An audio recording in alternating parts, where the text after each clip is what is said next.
Here's a truth most people don't talk about. The masks people wear can fool you for years, but their smallest actions will tell you everything you need to know. A kind word to a stranger, the way they handle a delayed flight, or what they choose to do when nobody's looking. These are the moments that reveal a person's true colors. It's not the big speeches or flashy gestures that matter. It's the quiet, unguarded decisions that show who someone really is. The Stoics knew this over 2,000 years ago. They understood that character isn't about appearances. It's about consistency. Marcus Aurelius said it best: "Waste no more time arguing about what a good man should be one." Today, I want to show you how to see through the noise and uncover the truth, not just about others, but about yourself. By the end of this video, you'll have 5 timeless principles drawn from ancient Stoic wisdom that will change how you view human nature forever. Stay with me, because what you're about to learn could transform the way you connect with the people around you and even how you live your own life. Sign 1. Treating those who can't help. Uncovering a person's true character doesn't happen during grand gestures or when they're in the spotlight. It happens in the quiet, unguarded moments, especially when interacting with those who hold no power over them. These small, seemingly insignificant encounters, whether with a waiter, a cashier, or a stranger on the street, strip away the pretense and reveal the authenticity, or lack thereof, beneath the surface. This concept, deeply rooted in Stoic philosophy, speaks directly to the heart of what defines our moral integrity. Seneca, a great Stoic thinker, once advised, "Treat your inferior as you would wish your superior to treat you." This timeless wisdom reminds us that the way we behave toward those who cannot advance our interests reflects the essence of who we are. It's easy to act kindly towards someone we're trying to impress, or when there's a clear benefit, but true virtue emerges when there's nothing to gain. The Stoics believed that these moments are not trivial, but foundational to understanding both others and ourselves. Consider the daily interactions most of us barely notice. A person who thanks the barista for their coffee, offers a smile to a delivery driver, or helps a stranger carry a heavy bag might seem to be performing minor acts of kindness. Yet these moments carry immense weight. They demonstrate a respect for shared humanity that transcends societal status. Marcus Aurelius captured this beautifully when he said, "What injures the hive injures the bee." In other words, when we fail to uplift and respect others, we harm not just them, but also ourselves, as we disconnect from the greater whole. On the flip side, consider what it reveals when someone treats others with indifference or disdain. Rudeness to a cashier, dismissiveness toward a service worker, or irritation toward someone perceived as less significant exposes deeper flaws: arrogance, entitlement, or a lack of empathy. These behaviors, though small in the moment, are glaring indicators of character. They show a person who values hierarchy over humanity, someone who sees relationships as transactional rather than rooted in mutual respect. Even the most accidental encounters can reveal someone's true self. Imagine walking through a crowded street and accidentally bumping into someone. A compassionate person might offer a soft smile or a gentle "no worries." Someone impatient or self-absorbed, however, might react with anger or irritation. These unscripted moments provide an unfiltered glimpse into how a person navigates their world.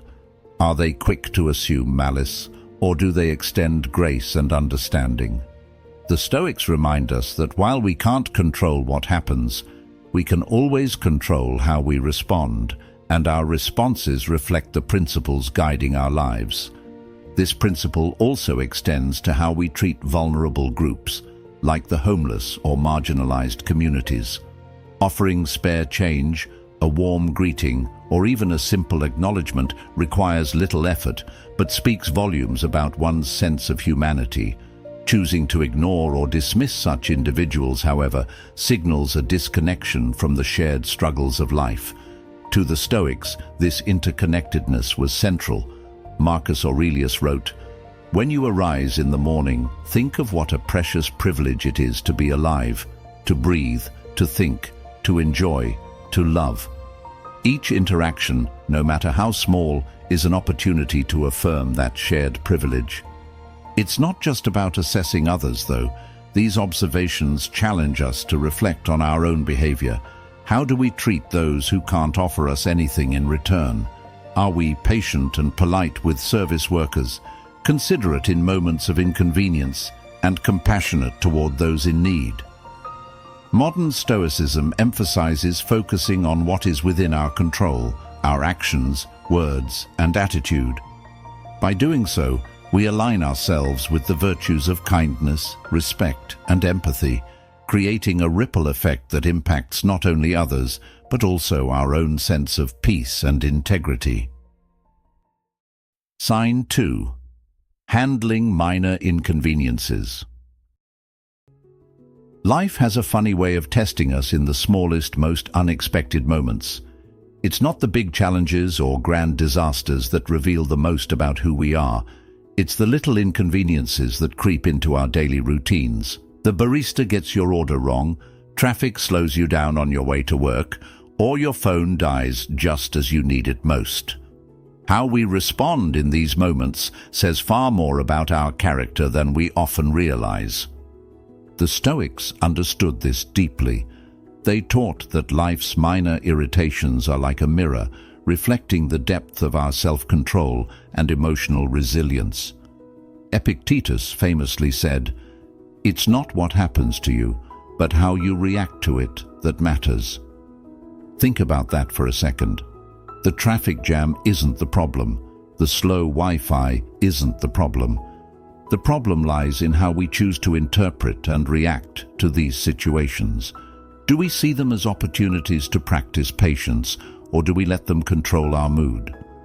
Let's unpack this idea. Imagine standing in line at the grocery store and the person ahead of you is taking forever. They're counting coins, chatting with the cashier, and seemingly unaware of the growing line. What's your instinct? Do you start tapping your foot, sighing loudly, or shooting them irritated glances? Or do you take a breath, remind yourself that this moment isn't worth ruining your peace, and maybe even use the time to reflect or simply be present? These minor moments, though fleeting, reveal a lot. The Stoics believed that emotional control was a hallmark of maturity. Marcus Aurelius, one of the greatest Stoic philosophers, often reflected on how little control we have over external events. He wrote, "You have power over your mind, not outside events. Realize this, and you will find strength." When we let minor inconveniences get under our skin, we're giving away that power. We're allowing external circumstances to dictate our inner peace. Here's the thing. It's easy to stay composed when everything is going smoothly. But true resilience is tested when life throws small curveballs our way. Losing your temper over a delayed coffee order or snapping at someone during a busy commute might seem inconsequential in the moment, but these reactions accumulate. Over time, they shape your habits, your mindset, and how others perceive you. The beauty of these small inconveniences is that they offer daily opportunities to practice Stoic principles.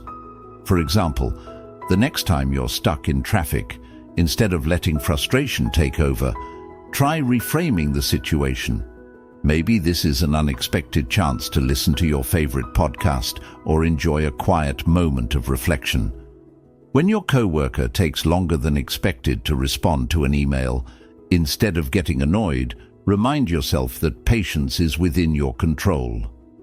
These shifts in perspective not only help you handle inconveniences with grace, but also reinforce a sense of inner calm and balance. What's fascinating is how this approach affects the people around you. A calm, composed demeanor in the face of small annoyances is contagious. It inspires trust, diffuses tension, and sets an example for others. Think about a leader who remains steady during technical glitches, or a friend who laughs off a wrong food order. Their ability to stay grounded creates a ripple effect, making everyone around them feel more at ease. Contrast that with someone who overreacts, spreading negativity and stress. It's clear which energy we'd rather bring into our lives. But let's not forget that handling inconveniences isn't just about understanding others. It's also a reflection of how we treat ourselves. Seneca reminded us, "A man is as unhappy as he has convinced himself he is." Dwelling on frustrations magnifies their impact, while choosing to rise above them diminishes their hold over us. When we let minor annoyances dictate our emotions, we're essentially giving away our peace for free. Is that really worth it? So, here's a small but powerful challenge. The next time something minor goes wrong, a misplaced key, a long line, or a slow driver, pause.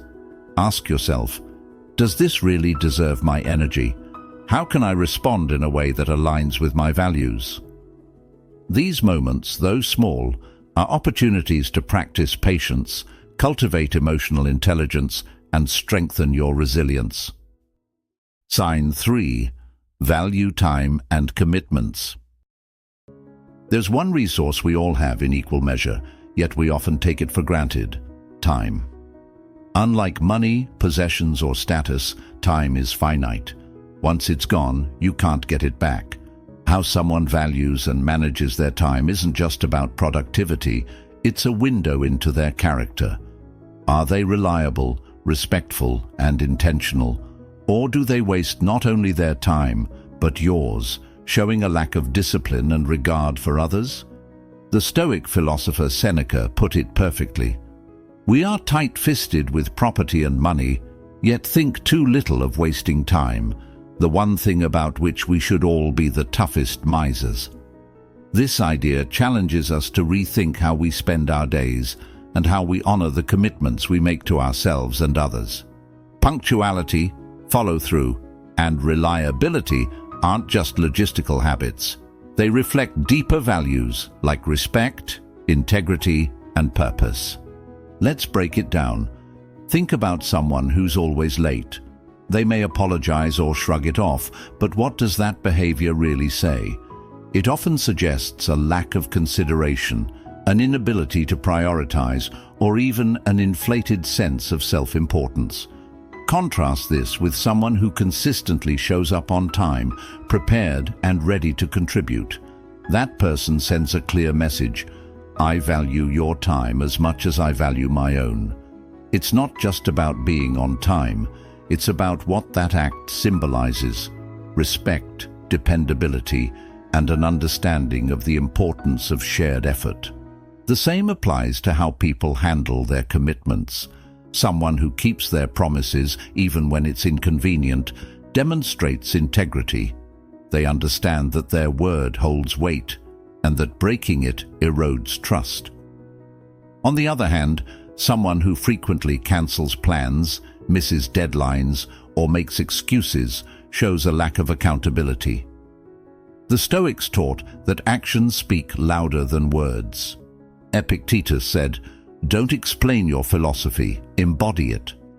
When you consistently meet your commitments, you're embodying your values, not just talking about them. But valuing time isn't just about punctuality. It's also about how people spend their free time. Take a moment to think about what someone's priorities say about them. Do they invest their hours in meaningful activities like personal growth, connecting with loved ones, or contributing to their community? Or do they let time slip away in trivial pursuits, scrolling endlessly, or indulging in distractions that add little value to their lives?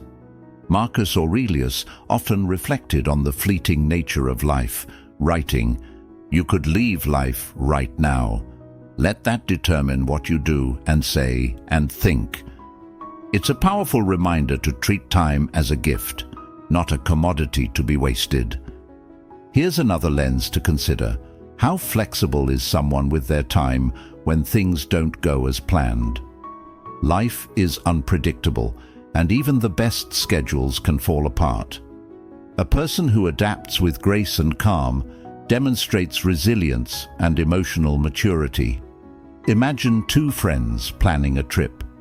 When the itinerary changes last minute, one reacts with frustration and disappointment, while the other rolls with it, suggesting new ideas and keeping the mood light.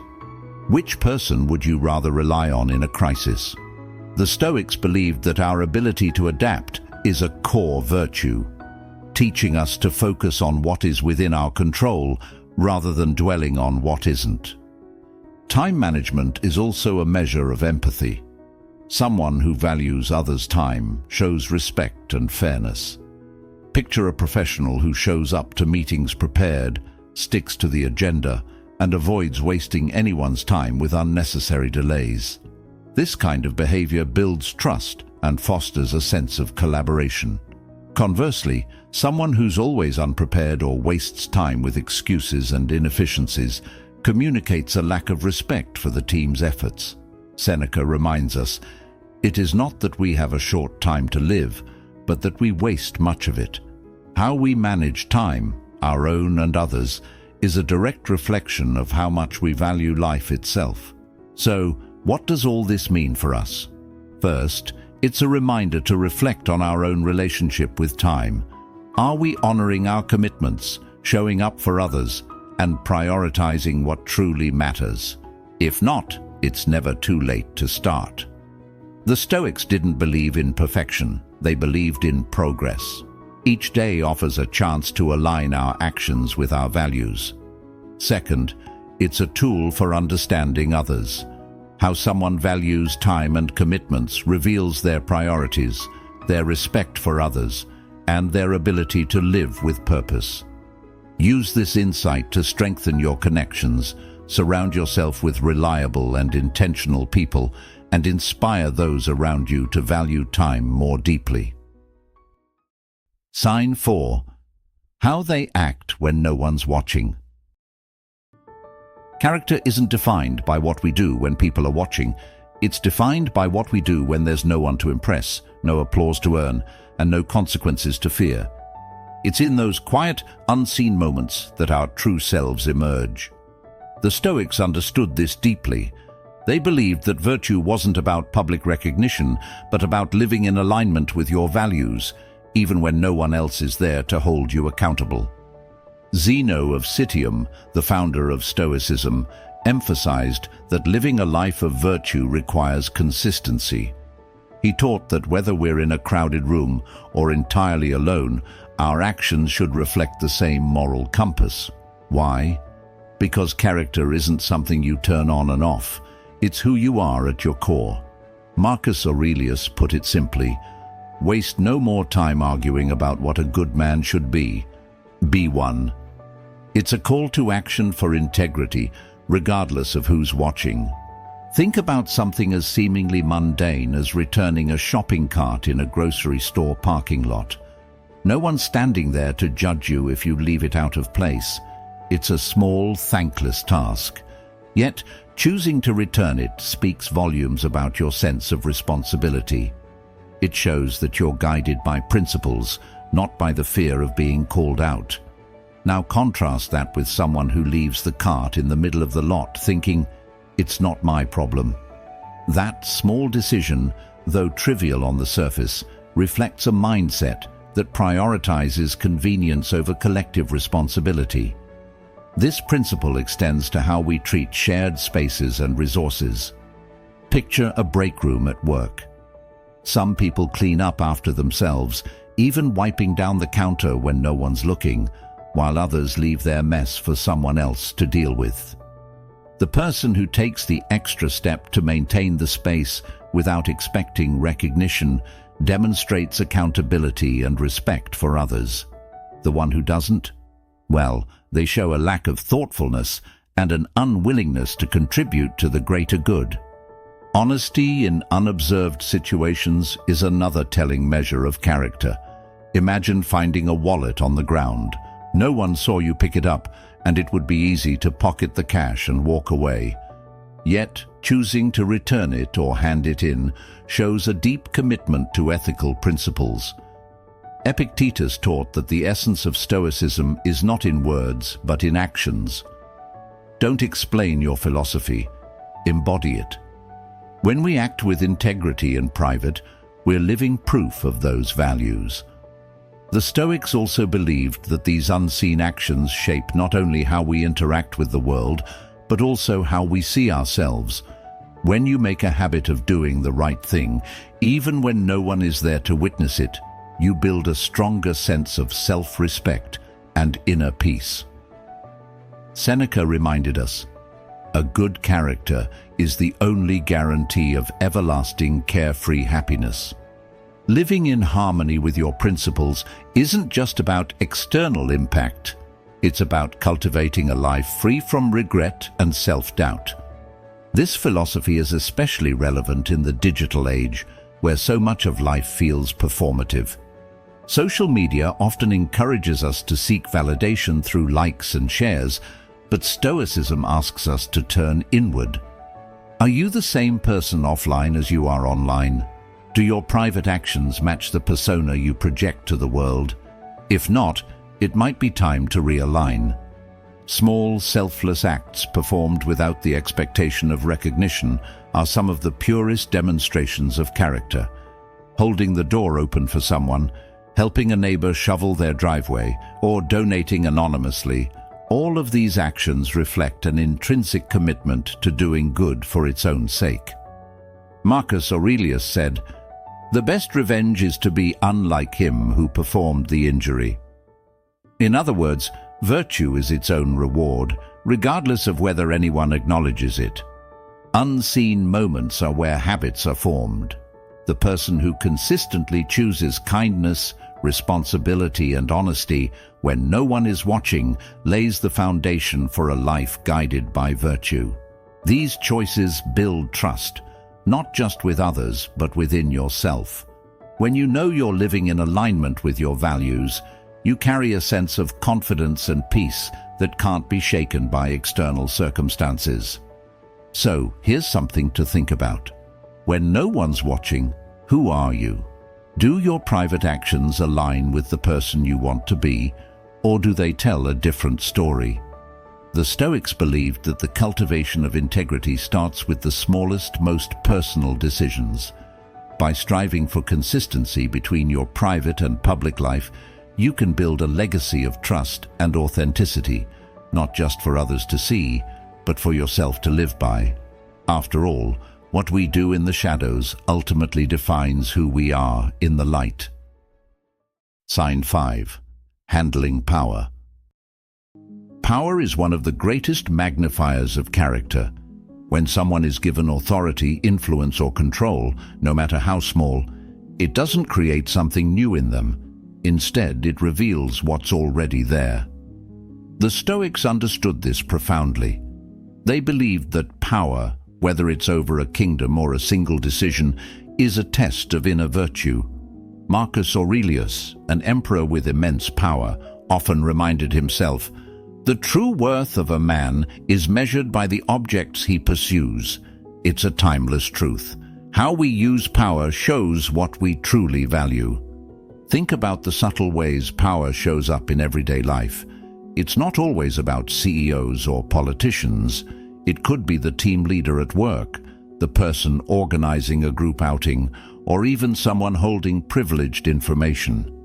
How they handle that influence, whether they uplift others or exploit their position, speaks volumes about their character. Power, in its simplest form, is about choice. Do they use it to serve or to dominate? The Stoics believed that true leadership is rooted in humility and service, not dominance or control. Seneca wisely said, "He is a great man who can treat his inferiors with kindness as well as his equals." A person who wields power with empathy, fairness, and a sense of responsibility earns genuine respect. Take, for example, a manager who takes time to understand their team, listens to concerns, and gives credit where it's due.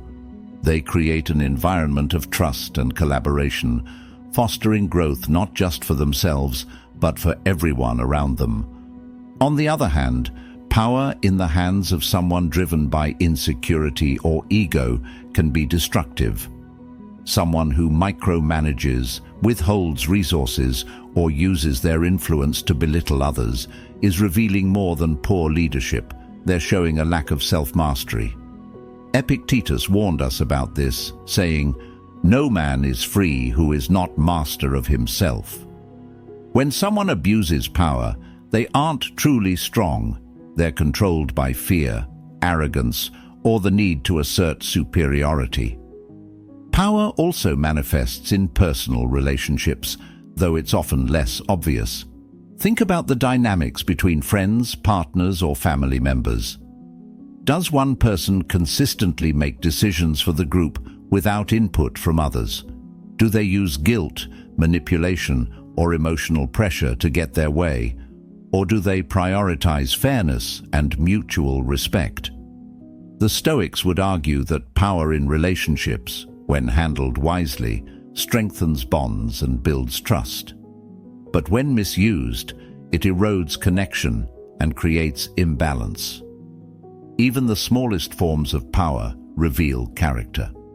Imagine someone in charge of dividing a dessert among friends or determining the next group activity. Do they choose the biggest slice for themselves, or do they ensure everyone is treated fairly? These little decisions may seem trivial, but they often reflect deeper patterns of thought and behavior. Marcus Aurelius reminded himself often, "Do not act as if you were going to live 10,000 years. Focus on what is truly important. The choices we make, no matter how small, matter greatly. True strength lies in using power as a tool for good, not as a weapon for control." A person who understands this uses their influence to elevate others, creating opportunities and fostering an environment of mutual respect. They recognize that power is fleeting, a responsibility rather than a privilege. They aren't consumed by the need to prove their dominance because they understand that leadership is about service, not self-importance. Contrast this with someone who clings to power, exploiting every opportunity to assert control or boost their ego. They may feel strong in the moment, but their actions ultimately undermine trust and credibility. The Stoics teach us that real power comes from mastering ourselves, not from dominating others. Epictetus said, "People are not disturbed by things, but by their judgments about things." This perspective helps us see power as a responsibility to guide wisely, rather than a means to serve personal desires. One of the most profound tests of character is how someone handles power when they believe no one is watching. Do they act with integrity, even when there's no immediate reward or recognition? A leader who quietly ensures fairness, acknowledges contributions, and takes responsibility for mistakes demonstrates strength of character. Conversely, those who claim credit for others' work or shy away from accountability show their true nature, one driven by insecurity and self-interest.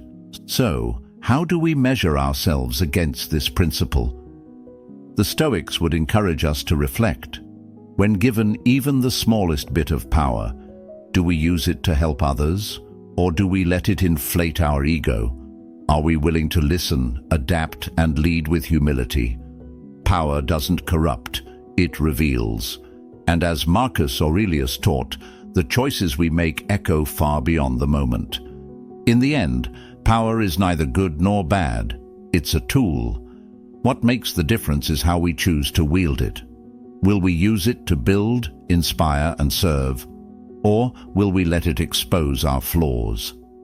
The Stoics remind us that the measure of true character lies not in how much power we hold, but in how we handle it, especially when the spotlight fades. True character isn't revealed in words or intentions. It's in the quiet actions, the unseen moments, and the choices we make when no one is watching. The wisdom of the Stoics teaches us that by striving to embody kindness, patience, and integrity, we not only uncover the truth about others, but also shape the best version of ourselves. Thank you for being part of Stoic Journal, where we grow together, one timeless lesson at a time. If this video resonated with you, I encourage you to click on one of the suggested videos now on your screen. It's your next step toward living a life of purpose and resilience. See you next time, and as always, stay grounded and stay inspired. We reduce the need for constant decisions and the fatigue that comes with them. Systems allow us to channel our energy towards higher pursuits, like personal growth and the betterment of society. So how do we go about building these systems? Start with your daily routines. Assess the tasks that take up your time and energy. What can be automated? What can be simplified? For instance, if you spend a lot of time managing emails, could you create a system of filters and labels that makes the process more efficient? If you're constantly distracted by decision-making, can you establish a routine that prioritizes your tasks before the day begins? After setting up these systems, the next step is optimization. This is a continuous process. It requires you to regularly review how the systems are working and make adjustments as needed. The Stoics were advocates for self-examination and adaptation, suggesting that as we grow and our circumstances change, so too should our methods. One practical approach to optimization is the feedback loop. Implement a system, then monitor the results and gather feedback, either from yourself or others involved. Are the systems providing the expected benefits? Are there bottlenecks or new challenges that have arisen? Use this feedback to tweak and improve the system.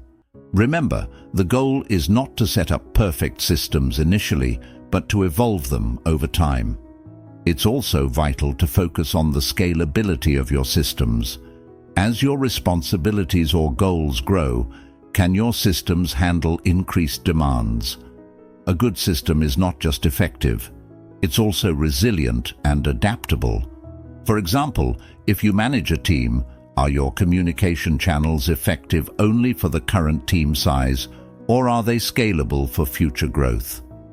Finally, incorporate Stoic virtues into your systems. Let wisdom guide the design of your systems, ensuring they are thoughtful and geared towards true needs. Let justice inform their implementation, ensuring they serve not just your good, but the common good. Let courage drive you to implement systems that may initially seem challenging, but have long-term benefits.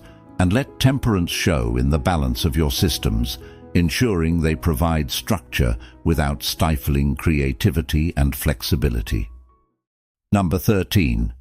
Delegate wisely. Delegation is not just about offloading tasks. It's about recognizing that your time has limits and your abilities have bounds. Stoics teach us the importance of understanding our capabilities and limits. By delegating tasks that others can perform equally well or better, you free up your own resources to focus on areas where you can make the most impact.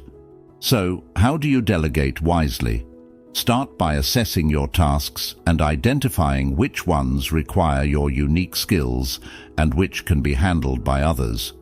This might require some upfront investment in training or mentoring, but the payoff in terms of freed up time and increased overall productivity can be substantial. However, Stoicism also teaches us about the importance of doing things with intention. When you delegate, do it with the intention of not only lightening your load, but also fostering growth and responsibility in others. This means choosing the right person for the task, one who can either already do it well or who will benefit from the learning opportunity. Furthermore, wise delegation involves clear communication. You need to convey your expectations, the scope of the task, and the standards to which the work should be performed. This not only ensures that the job is done well, but also respects the autonomy and capability of the person taking on the responsibility. It's also important to monitor and provide feedback. Stoicism doesn't advocate for detachment from the tasks you delegate. Instead, it suggests a rational engagement where you provide feedback and guidance, ensuring the delegated tasks serve the larger goals efficiently. And remember, delegation is not just a task management strategy, it's a trust-building exercise. By delegating wisely, you are showing trust in your team's abilities, which can boost morale and foster a more collaborative and motivated environment. This not only enhances productivity, but also builds a more resilient and adaptable team. Lastly, reflect on the outcomes of delegation, both the successes and the areas for improvement. This reflection will help you hone your delegation skills over time, making you a more effective leader and a more balanced Stoic, harmonizing the wise oversight of tasks with the practical necessity of managing your finite resources effectively. Number 14. Surround yourself with excellence. Seneca advised, "Associate with those who will make a better man of you." This guidance holds true today and highlights the importance of being selective about our associations. Surrounding yourself with excellence means actively choosing to spend time with individuals who embody the virtues and achievements you aspire to. This isn't about seeking perfection in others, but rather about finding those who strive for personal growth, excellence, integrity, and perhaps most importantly, wisdom. So, how do we practically surround ourselves with excellence? First, identify the qualities you value most. Do you admire resilience, creativity, ethical behavior, or a particular skill set? Once you've pinpointed these qualities, seek out individuals who exhibit them. This could be through professional networks, mentorship programs, clubs, or online communities dedicated to your areas of interest. Next, engage actively with these communities. Participation could range from attending meetings, contributing to discussions, or collaborating on projects. Each interaction is an opportunity to learn and absorb from those you admire. Remember, it's not just about observing, it's about engaging in meaningful ways that foster your own growth. Moreover, consider the broader influences in your life, such as the books you read, the media you consume, and the conversations you engage in. Make a conscious choice to feed your mind with content that is enriching and uplifting. For instance, reading biographies of great leaders or listening to podcasts that focus on personal development can also help you surround yourself with excellence in a broader sense. In addition, fostering relationships with individuals who challenge you can accelerate your personal and professional growth. These relationships often push us out of our comfort zones, prompting us to question our perspectives and strive for better. This can be uncomfortable, but as Stoicism teaches, discomfort is often a precursor to growth. It's also vital to reciprocate in these relationships. Stoicism teaches the importance of mutual support and the development of community. Strive to offer the same level of excellence and support to others that you seek from them. This not only strengthens your relationships, but also reinforces your own commitment to personal excellence. Reflect regularly on the influence your social circle has on you. Are you more motivated, more focused, more ethical? If the influence is positive, continue to nurture these relationships. If not, it may be time to seek out new connections that align better with your values and aspirations. Number 15. Flow with the current. Life is full of unexpected events, changes, and challenges. Attempting to resist or control everything is not only futile, but can lead to significant distress and frustration. Instead, Stoicism encourages us to align ourselves with the reality of our situations, adapting and responding with rationality and resilience. So, how do we practically flow with the current? Start by practicing acceptance daily. When faced with a situation that you cannot change, instead of reacting with resistance, pause and remind yourself of the Stoic dichotomy of control. Some things are up to us and others are not. Focus your energy on your responses, which are within your control, rather than the situation itself. Next, cultivate flexibility in your plans and expectations. While it's important to have goals and strategies, be prepared to adjust them as circumstances evolve. This flexibility allows you to remain effective and purposeful, even when external conditions change unexpectedly. For instance, if a project you're working on takes an unexpected turn, instead of lamenting the change, explore the new opportunities it might present. Another key aspect of flowing with the current is to develop resilience. Stoicism doesn't just teach passive acceptance, but active adaptation. Strengthen your resilience by regularly exposing yourself to minor stresses and challenges, and practice responding to them with calm and reason. This builds your capacity to handle larger life currents when they arise. It's also useful to adopt a mindset of curiosity and openness. View changes and challenges as opportunities to learn and grow, rather than obstacles. This shift in perspective can transform your experience of events, turning what might be a negative experience into a valuable one. Moreover, engage in regular reflection and meditation. Reflect on instances where you successfully flowed with the current, as well as times when you resisted and faced difficulties. Use these reflections to reinforce the benefits of acceptance and the practical applications of Stoic teachings in your life. Finally, maintain a supportive community that embraces similar values. Sharing your experiences with others